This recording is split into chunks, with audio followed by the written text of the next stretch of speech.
Kami ang kabataan sa makabagong panahon, nakatindig sa gitna ng unos at pagkakataon.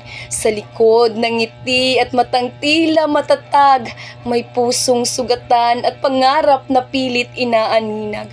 Sa bawat pag-scroll sa mundong makulay, may lungkot na unti-unting bumabalot at humahalay. Ang social media'y tila ilaw na nagniningning, ngunit sa likod nito'y isip naming unti-unting dumidilim.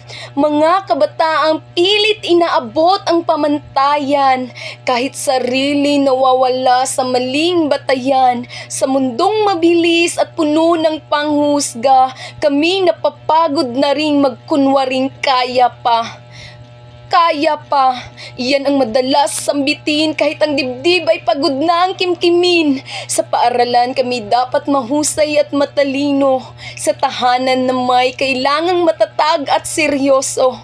Ako'y estudyante, anak, ate at pinuno. Sa bawat responsibilidad ako'y unti-unting yumuyuko. Sa umaga'y pumapasok, sa gabi na may nagtatrabaho, habang pangarap ko'y pilit kong binubuo. Ako rin ay napagod makipagsabayan. Mga gabing tinatanong ko ang aking kahalagahan. Ako ba'y sapat pa? Habang ang luhay tahimik na pumapatak sa kama.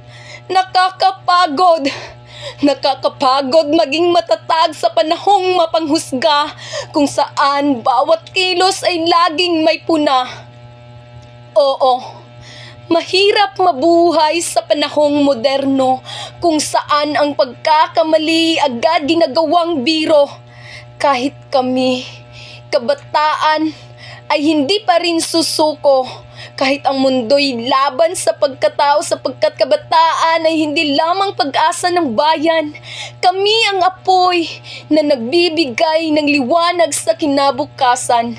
Dahil ang kabataan ay hindi tamad o mahina, kami mandirigmang tahimik na lumalaban sa bulok na sistema.